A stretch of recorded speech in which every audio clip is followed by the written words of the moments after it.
Sejam bem-vindos para mais um episódio das Lendas dos Judeus.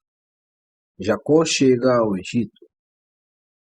Quando os nobres egípcios observaram seu vice-rei completando os preparativos para encontrar seu pai, eles fizeram o mesmo. Na verdade, José emitiu uma proclamação por todo o país, ameaçando de morte todos os que não saíssem ao encontro de Jacó. A procissão que o acompanhava era composta por inúmeros homens, vestidos de biçus e púrpura, e marchando ao som de todos os tipos de instrumentos musicais. Até as mulheres do Egito participaram das cerimônias de recepção. Subiam aos telhados das casas e aos muros das cidades, prontos para saudar Jacó com as músicas de símbolos e tamborins. José usava a coroa real na cabeça. O faraó a havia concedido a ele para a ocasião. Ele desceu de sua carruagem quando estava a uma distância de cerca de 50 metros de seu pai e percorreu o resto do caminho a pé. E seu exemplo foi seguido pelos príncipes e nobres do Egito. Quando Jacó avistou a procissão que se aproximava, ele se alegrou e, mesmo antes de reconhecer José, curvou-se diante dele. Mas por permitir que seu pai lhe mostrasse essa marca de honra, o castigo caiu sobre José. Ele morreu prematuramente, antes que os anos de vida que lhe foram atribuídos tivessem decorrido. Para que nenhum mal acontecesse a Jacó devido a um encontro repetindo com ele, José enviou seu filho mais velho na frente com 5 cavalos, o segundo filho seguindo de perto da mesma maneira. À medida que cada filho se aproximava, Jacó pensava ter visto José, e assim se preparou gradualmente para vê-lo face a face. Enquanto isso, Jacó avistou de onde estava sentado um homem com vestes reais entre os egípcios, uma coroa na cabeça e um manto roxo sobre os ombros, e perguntou a Judá quem poderia ser. Quando lhe disseram que era José, sua alegria foi grande pela elevada dignidade alcançada por seu filho. A essa altura, José já havia chegado perto de seu pai e se prostrou diante dele até o chão, e todo o povo que estava com ele também se prostrou. Então José caiu ao pescoço de seu pai e chorou amargamente. Ele ficou particularmente triste por ter permitido que seu pai se curvasse diante dele, pouco antes de ser impedido. No exato momento em que José abraçou seu pai, Jacó estava recitando o Shema, e não se permitiu ser interrompido sua oração, mas então disse: Quando me trouxeram o relato da morte de José, pensei que eu estava condenado à morte dupla, a perder este mundo e o mundo vindouro também. Yah havia prometido fazer de mim um ancestral de 12 tribos, e como a morte de meu filho tornou impossível que essa promessa fosse cumprida, temia ter incorrido na condenação por meus próprios pecados, e como pecador, não podia deixar de esperar perder o mundo futuro também. Mas agora que te vi vivo, sei que minha morte será apenas para o mundo aqui embaixo. Essa foi a maneira como Jacó chegou ao Egito. Ele veio com toda a sua família, 69 pessoas ao todo. Mas o número aumentou para 70 com o nascimento de Joquebed. Depois, a mãe de Moisés, que ocorreu quando a cavalgada avançou para o espaço entre um e a outra muralha da cidade.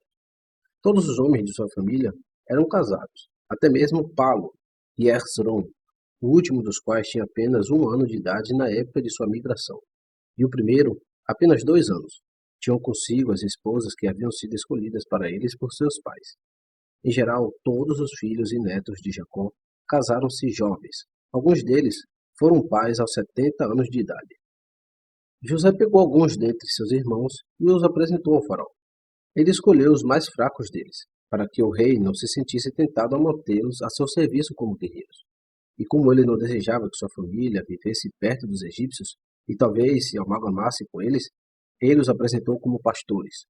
Os egípcios adoravam a constelação da chuva, prestavam honras divinas aos animais e mantinham-se afastados dos pastores.